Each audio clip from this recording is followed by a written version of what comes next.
Dave Hill.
Hi, I'm Dave Hill.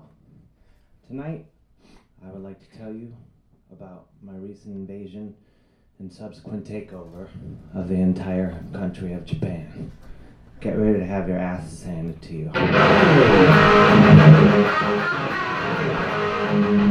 This is the story of one man's undying will to rock the fuck out of people. That one man is me, Dave Hill. This is my story.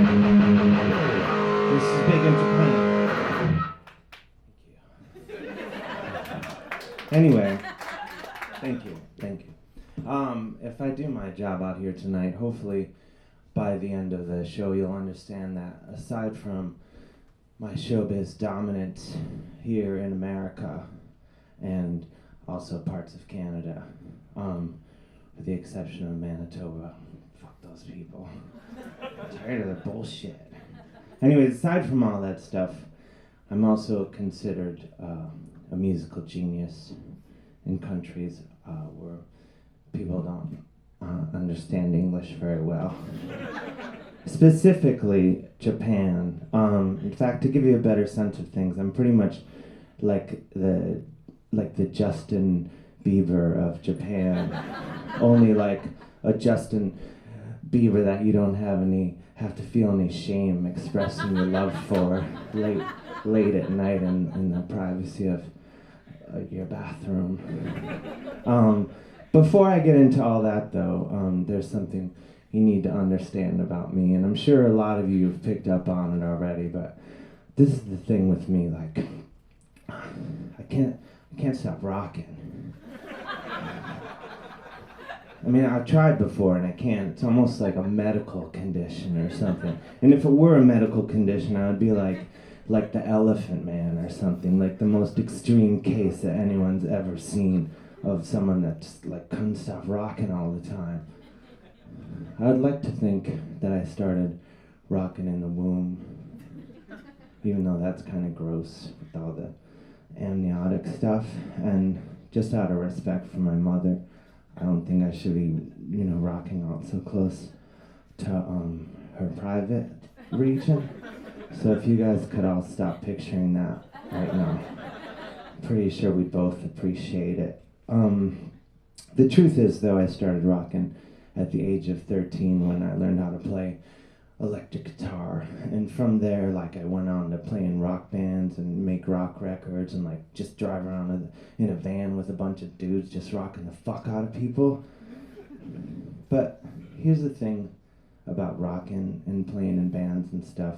When you're a young man, a truly young man, even a younger man than you see standing before you right now, being a dude in a band when you're young, it's a really cool thing. Dudes want to hang out with you, and chicks are into you and stuff, and you yourself are convinced that the only possible outcome of your rock and roll exploits is you will one day go on to become one of the greatest rock gods of all time.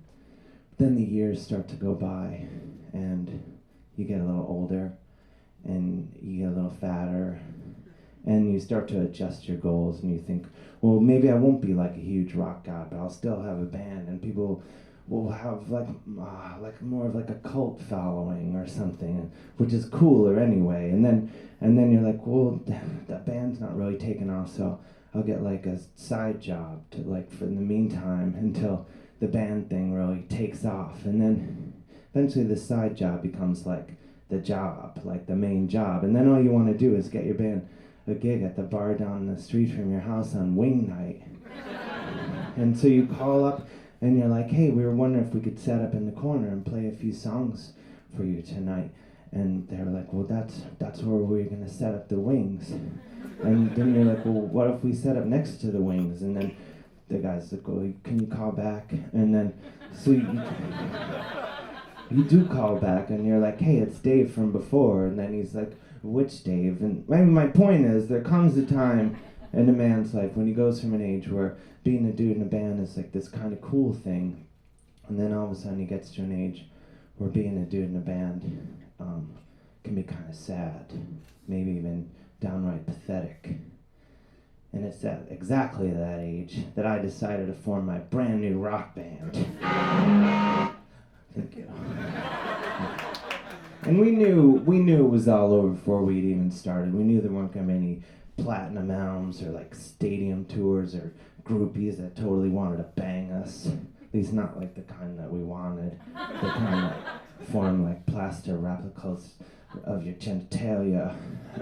And we didn't care. We just wanted to rock. Because like when you're rocking, like totally rocking, like face melting hair, singeing, like pants shitting rock and roll music, like nothing else matters. Like you don't care about problems with money. You don't care about problems with women. You don't care about the fact that you're like in your 30s and still living with your parents or whatever. You don't care about any of that stuff except for rocking and then rocking some more. And like me and the dudes in my band, we knew this, so we just rocked out wherever and whenever possible, which admittedly wasn't all that often considering the fact that all the other guys in the band had wives and babies and jobs and other bullshit. Tends to get in the way of things when you try and rock the fuck out of people. So as a result, we'd play like every few weeks or every couple months or whatever.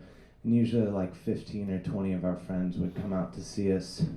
And I think all of you probably have a friend like this. It's your friend who is like, check out my new CD, and it's all shrink wrapped. And you take it home and you set it on your desk and you sort of push it around. And you can't bring yourself to play it, but you can't bring yourself to throw it out either. And then you run into the friend and you try to beat him to the punch and be like, oh man, your CD's like, it's like right there on my desk every day, like heavy rotation. And don't even ask me to pick out a favorite, because I couldn't do it. And he's like, oh, what are you doing tomorrow night? And you're like, nothing. You want to do something? And then he's like, no, my band's playing. You should come check us out. And you're like, fuck. Anyway, like, and then you got to go to the show to like preserve the friendship and all. Anyway, we were that band. That's us. And so our friends would come out, and they would still be like really supportive and everything. They'd come up to us after the show and be like, oh my God, you guys, oh, you look like you're having so much fun out there. That's so, wow, 7 o'clock on a Monday, that's like serious. I think it's so great that you're still at it. And that was pretty much the deal for like a while, but deep down inside I knew like if we could just like rock out hard enough, we could somehow transcend the sad reality of our situation. And I knew like if I could just let my light shine, no matter how many people were like, yeah, you should put that light away, or don't point that light at me. I knew like if I could keep doing that, eventually someone would see my light and be like, that's a pretty cool light. You should totally bring that light over here. It's like that book, The Secret. I've never read The Secret, but from what little I understand, it's like you get an idea in your head of something like you want really badly, and you just have like total confidence in yourself, and you're just like, and you think about that thing, and you close your eyes, and you're just like, come on, what the fuck? Fuck. And anyways, I'm doing that, and I'm like shining my light all over the place, and it totally worked, because one day, everything changed. I woke up, and like most days, the first thing I did was check my email, and it's like mostly just spam, maybe a couple emails from chicks and whatever. It's It's not like a... Anyway, there's this other email in there, and it says, "Hi, Valley Lodge." That's the name of my rock band. And then, like, and it says, like, "We are from Tokyo, Japan, and you guys are pretty much, like, the greatest rock band of all time, and we have a record label, and we totally want to put out your album because it's, like, the best music we've ever heard." And this guy keeps going on and on about how unstoppable we are at rocking the fuck out of people. And I'm reading this, and I'm like, finally someone who gets it, someone who gets how unstoppable we are at rocking the fuck out of people. So I write back to this guy, and I'm like, "Bring it on." And so he, he starts bringing it on and stuff. And then a couple more weeks go by, and I get another email. And it says, like, "Hey, Dave, why don't you and the rest of the guys in your band just fly the fuck over Japan, just rock the fuck out of people?" And I froze for a second, because I'm like, oh my god, this guy thinks we're like a real band. So I write back, and I'm like, "Fuck yeah, motherfucker, we'll rock the fuck out of those fuckers." So I call up the dudes in the band, we like get on a plane with our guitars and our tightest pants and like our cocks and balls and everything. And we just like fly the fuck over Japan to start rocking the fuck out of people. We went to like all the popular towns they have over there, like Osaka and Nagoya and like some of the other ones. Like pretty much wherever the people of Japan just needed their asses handed to them by our unstoppable brand of rock and roll ass kicking. We just like showed up and like kicked them in the nuts, with our compositions. And what was so cool about it, even before we played a show, or even before we even played a note, like, not only were people treating us like we were a real band, but we were, like, treated like rock stars. Like, as soon as we got there, the Gibson Guitar Company, which is, like, a super good guitar company, like, they were like, "We're going to give you guitarists to use on your whole tour." So we had to go to their offices there in Tokyo to pick up the guitars, and the girl working at the office ended up being like the most beautiful and perfect woman I'd ever seen in my entire life. And her name was Tomoko, and I actually have a picture of her. I think that's what I can't even show you her face because she's so gorgeous. Like one look at me, guys, it's just like burst into flames. And so she was like one of those girls, like when you're like at a restaurant or walking down the street and you see someone and there's something about the way they move or the way they wear their hair, like the way they pretend not to notice you at all, like that, like you think they might be the one, like your soulmate who can make all the hurt go away and everything. As like the feeling that I got from her, and then on top of that, she was like super hot and really into guitars, which is like the only two things I'm really looking for in a relationship anyway. So when she gave me my guitars, it was almost like she was like sending me off into battle. Not unlike in the hit movie Urban Cowboy, starring Hollywood's John Travolta in the role of Bud, a young countryman who learns about life and love in a Houston bar. And he's like, gets on the mechanical bull, and he goes to the mechanical bull operating guy, like, "Start it up." And then he's like, "All right." And then at the last minute, Deborah Winger in the role of Sissy, a hard love on woman who's been hurt one too many times, is like, "Wait." And John Travolta's like, "What?" And she's like, "Take this." And he's like, "What's that?" And she's like, "It's my lucky bandana." And he's like, "Oh, thanks." And then he just like rides the fuck out of that bull, like for like longer than anyone's ever ridden that bull before. Anyway, well, that's what it was like when she gave the guitars to me. So anyway, our first show was in Osaka, and Osaka is like the Chicago of Japan. It's like an awesome town, but you can still tell like a lot of the people that live there wouldn't mind moving to Tokyo at some point. And so we show up at the club there, and we're just like delirious with jet lag, because the time difference between Japan and America is like, it's like 6 to 8 weeks or something. And so we get on stage and we're just like hallucinating, like not, and the place is packed and we don't know, like, are these people here to like get their asses handed to them, or are they here just to watch like 4 old white guys just to mock us or something? So we're like, there's only one way to find out. And so we play the first song, and then they totally know that song and start singing along with that song, and we're like, that's weird. Do it again, let's try another one. And so we play another song, and they totally know that song and start singing along with that song. And like then all of a sudden I get really mad. I'm like, some motherfucker's playing some sick joke on us, where it's like some sick prank. We just talked to all these Japanese people into pretending they like us and everything, but then I'm like, it's too complicated. Like, no one could mastermind this sort of plan. Then I finally had to accept it. We were finally playing for an audience of people that weren't there because they felt they had to be there, but they were there because they just wanted to rock out, and they thought we were actually, like, seriously good at rocking. And what was especially cool about it is, I don't know how many people here realize this, but Japan is like the ultimate. It's like the holy grail of rock. Like Led Zeppelin, the Stones, the Beatles, like every single one of those bands would tell you that it's like the ultimate place to rock. Like, I can't prove it, but they'd be like, yeah, that's so good. And but so for a bunch of like guys who could barely get booked anywhere,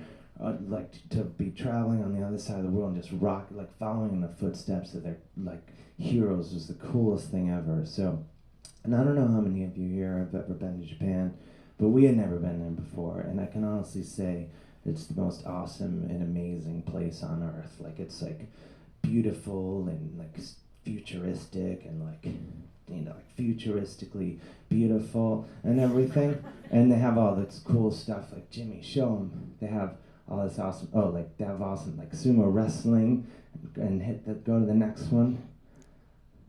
Oh, not incredible games. Oh, dogs who know how to ride bicycles. And that. Next one. And then, vending machines with Tommy Lee Jones's picture on them. And then next, I just keep going. And everyone's like weirdly excited about everything all the time over there. There's like a higher usage of exclamation points per capita.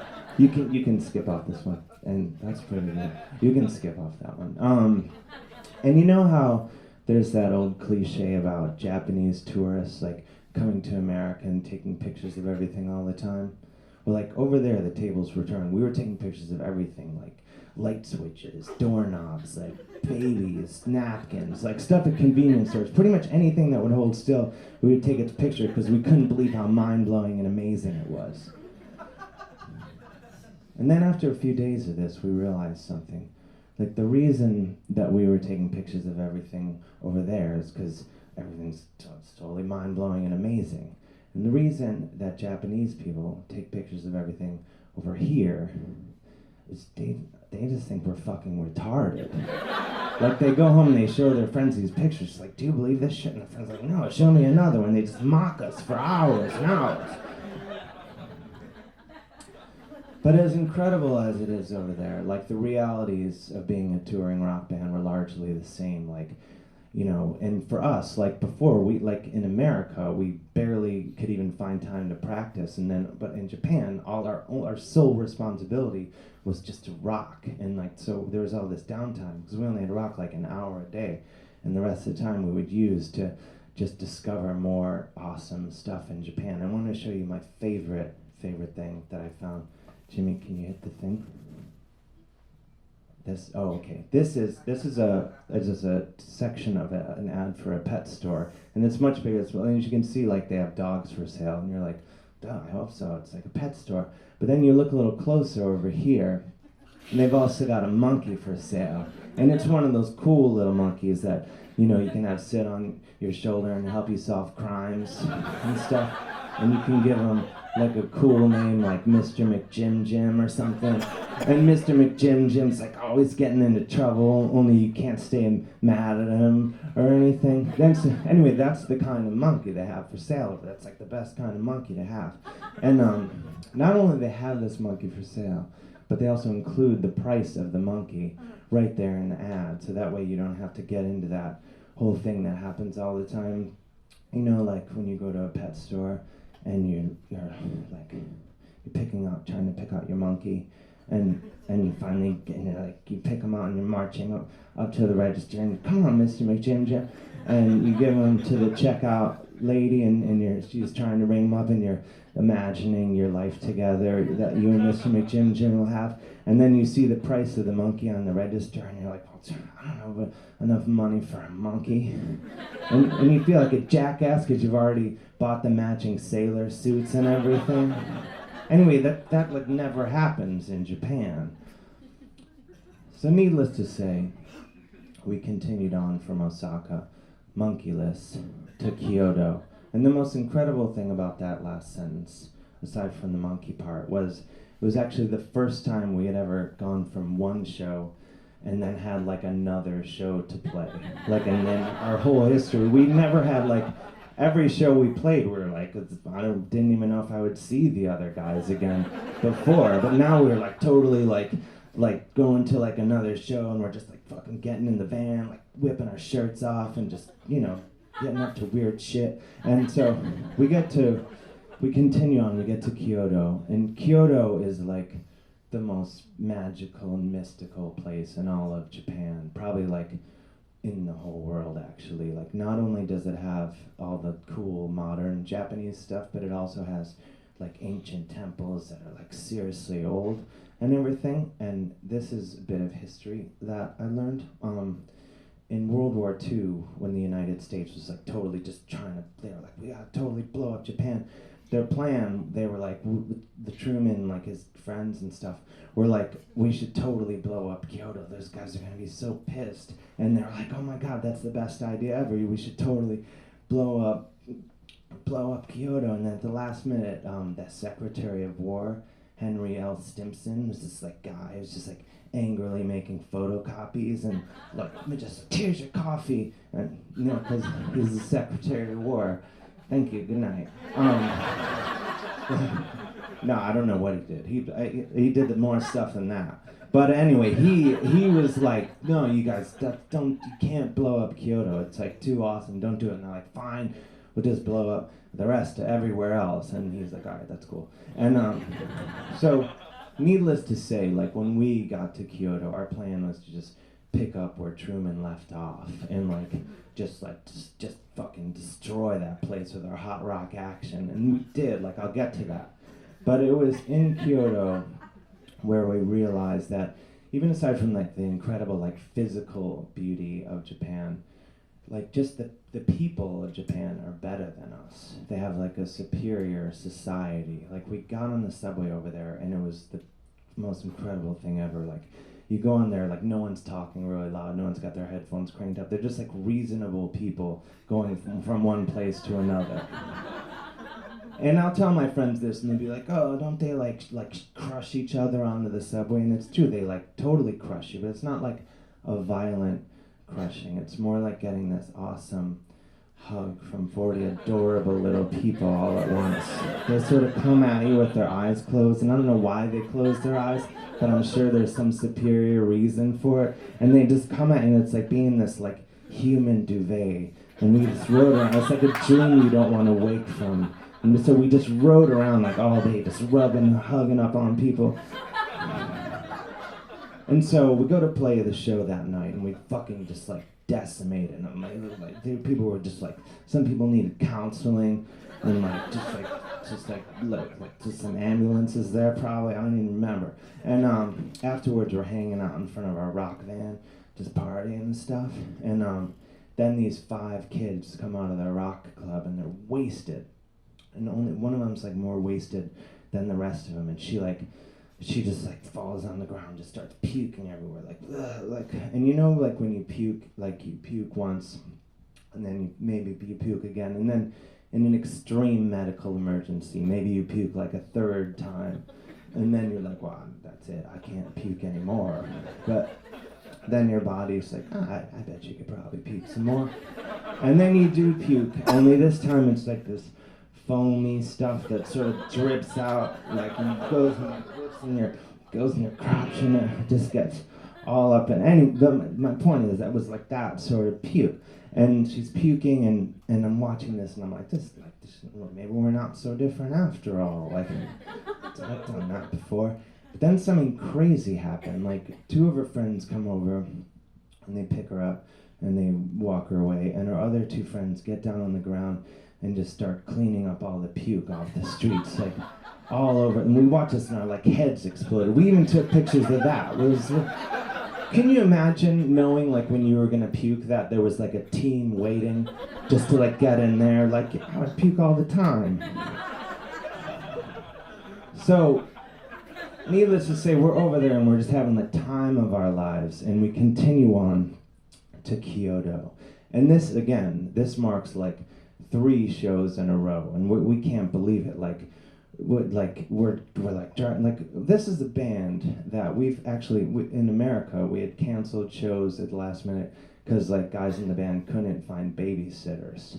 That's like the least rock and roll thing that could ever happen. Like the only reason to cancel a show is if someone ODs, and then or is like banging some chick or something, and then he'd go on late or whatever. So anyway, so we're like playing this 3rd show, we can't believe it. We continue on to Nagoya, and Nagoya is like maybe like the Philadelphia or like maybe like the Bakersfield of Japan. It's like a totally fine place. Don't get me wrong, but it's the sort of place. As soon as you pull in, you're like, I get it. I don't need to see anymore. And so we go, and it was in Nagoya where things started to go south for us. And it's not because the show was bad. The show was fine. But afterwards, we decided instead of staying in a hotel, we were going to take this guy up on his offer to stay in his apartment. And we thought, like, this is going to be, we can see what Japanese people live like. And we think it's going to be like in the magazines where it's like the Jetsons and like, all just really cool and everything. But as it turns out, the guy that has the band stay at his house in Nagoya is the exact same guy that has the band stay at his house in Philadelphia or Bakersfield or Akron, Ohio. It doesn't matter. It's the exact same guy. And you go to his house, and as soon as you hit the buzzer, you're like, oh, fuck, I have crabs. And you go in, and there's like, empty beer cans and overflowing ashtrays everywhere. There's like no heat, nowhere to sleep. It's like, and now like we're starting to realize like maybe we don't want to live the rock and roll dream. Like we're like old men, and we weren't handling it very well. But that wasn't why things went like kind of fell apart for us. Is because here's the thing about the road in general. It can be a cruel mistress, and it didn't take long for all of our individual demons to catch up with us. And next thing we knew, we had like all descended fully into addiction. For some of the guys in the band, it was alcohol. For some of the other guys in the band, it was all the delicious and cleverly packaged candies they have over there. For me, though, it was the toilets. Like, I could not, and if you've been there, you know what I'm talking about. I could not get enough of them. And it's not like here in America where we have, like, one basic toilet. And it's fine. I'm not, like, taking issue with it. But in Japan, they have, like, at least 4 different amazing toilets. And I would use them, like, wherever and whenever possible. I even, like, dedicated a blog to all the incredible Japanese toilets of Japan. And of course, like, as advanced as they are over there, like the learning curve on these things was like ridiculous. Like one night we're in this hotel and I go in to use the toilet and I see it, and to the naked eye it looks like a regular toilet, and I was like, this thing's not gonna fake me out or anything, like, but I go in and I use it, and I'm pretty far along in the process. Well, I don't know if like the bowl itself was really shallow or like the water level was really high, but I'm like the transaction's almost complete when I realized like my goods had like sort of dropped below sea level. And and it's that sort of moment where like, I had no choice but to like climb up on the sink and start like kind of trying to whip my goods under the faucet. Whip, trying to get them under there, and like, when you find yourself in that position, you start to like replay all the decisions you've made in life. Think of where all the steps that led you to that moment, and but at the same time, I was like really excited to blog about it later.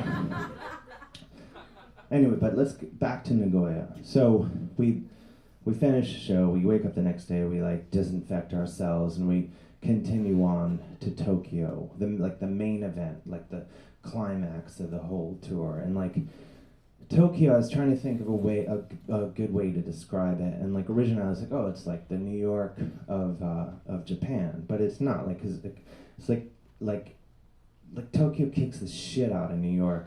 Like if Tokyo and New York were in prison together, like New York would totally be like Tokyo's bitch, and like Tokyo would just like trade New York for a pack of cigarettes, and then just be like, get over here. And then Tokyo would just start fucking New York in the mouth, just like fucking New York in the mouth so hard. And New York was just like, oh, stop it. And then Tokyo would be like, you shut the fuck up. And then Tokyo would just keep fucking New York in the mouth so hard. And then Tokyo would like hand New York off to everyone in its cell block, and just like everyone in Tokyo's cell block would take turns just like fucking New York in the mouth for like a really long time, and then they'd be like, here, and give New York back to Tokyo, and then Tokyo would just start fucking New York in the mouth all over again, and New York would be like, stop it, and Tokyo would be like, you shut up or fucking stab you out in the yard, and then Tokyo would just like keep fucking New York in the mouth, and like New York's just like, stop, and just fucking him in the mouth. My point is, it's like a really wonderful city, Tokyo. It's like the most unbelievable place in the world.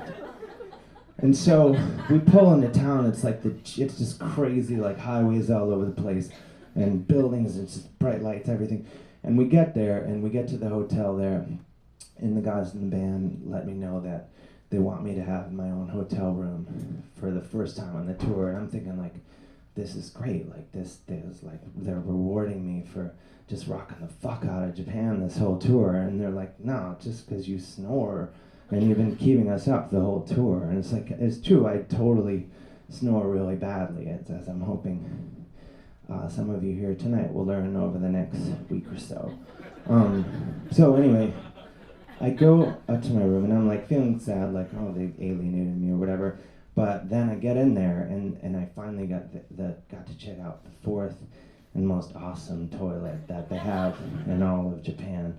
And I'd seen it before, but up until that point I didn't feel like I had the adequate privacy to really, go to town on it. And again, to the naked eye, it looks like a regular toilet, but then on the side there's like this command center, sort of like in a jet fighter or something. And then there's, Jimmy, if we have it here, then you look, there's like, no, oh, that's not, well, just 1 second I show it. But anyway, you know how in Europe, so the command center, that's from before. In Europe, so there's the toilet at the command center, and you know how in Europe they have like the bidet? It's like sort of like a European ass blasting machine. Well, like I had seen that before, but I never bothered to use it because I figured like if I wanted my ass all wet and drippy, like I never would have gone into the bathroom in the first place. Anyway, in Japan they combined the bidet and the toilet in this one futuristic thing I can't even wrap my head around. And like our last show, like is everything we've worked for. Our last show is like 2 hours away, and like the band and the crew and everyone's waiting downstairs for me. I know this is no time to be like trying out advanced toilet techniques, but I was like, fuck it, I gotta do this. And I go in and I shut the door behind me and I sit down and I use the toilet. One might use a toilet. I don't need to go into detail. It's been such a classy evening. And so I use it, and then so I look on the command center thing, and there's this button. You can hit it now, Jimmy. And it's got like an M with water droplets on it.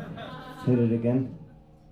Oh, there. And no. Yeah. So that's like the butt button, and then in front of that there's like a volume knob or something. I just like take it and crank it up as high as it looks. I'm just like, fuck it, I'm on vacation. And so. And I close my eyes and I hit the butt button. This like jet stream comes out, and I don't know if there was like an electronic eye on this thing, like scanning me or what. I hit like the butt button and just like found me right where I needed to be found. It was beautiful. And like up until that point in my life, I never gave much thought to like, oh, if I get hit in the anus with water, at what temperature and water pressure would I want it to be? But it doesn't matter because the Japanese have figured that out for you too. As it turns out, it's exactly 72 degrees, and it's not like being poked in the anus. It's more like just being like kind of gently tapped in the anus over and over and over again. So I just start hitting the butt button over and again for like 5 minutes, 10 minutes, 20 minutes, and finally after like 45 minutes, I look down at the command center again. There's this other button. Hit it, Jimmy. oh, that's like the lady parts button. And I see this, I'm like, I don't know, I'm not a lady, and I wasn't even sure like how the electronic eye would assess the situation. But then I'm just like, fuck it, when am I gonna start living my life? And so I closed my eyes again, and I hit the lady parts button, and it just like blasts me like right, like right in the taint area. And you know how you spend your whole life thinking to yourself, well, I don't want anyone blasting me in the taint with water. Like, you better not blast me in the taint. Don't you blast me in the taint with water. But then you do get blasted in the taint with water, and you're like, how the fuck did I go my whole life not getting blasted in the taint with water, like every day? So I start hitting the taint button over and over and over, and I go back to the butt button, then I go back to the taint button, then I go back to the butt button, and I go back to the taint button, and I'm going butt, taint, butt, taint, butt, taint, butt, taint, butt, taint, butt, taint, taint.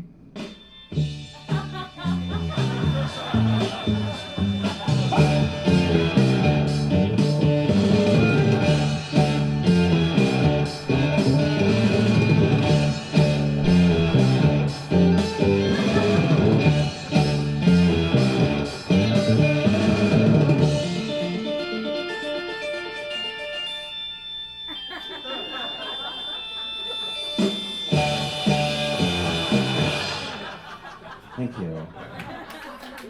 So, anyways, after about like 2 hours of this, finally our tour manager comes up and he bangs on the door and he's like, come on, we gotta go rock the fuck out of Tokyo. So I like pull up my pants and I marched out of there and I rocked the fuck out of Tokyo with a cleaner ass and taint area than anyone that's ever rocked the fuck out of Tokyo before.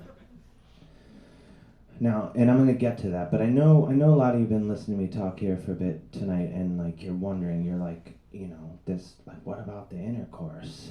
Like, certainly they must have just been like getting chicks left and right over there in Japan, but unfortunately things didn't go that well in that department, and I choose to blame the other guys in the band because they're all like married or engaged or like separated and trying to work it out or whatever.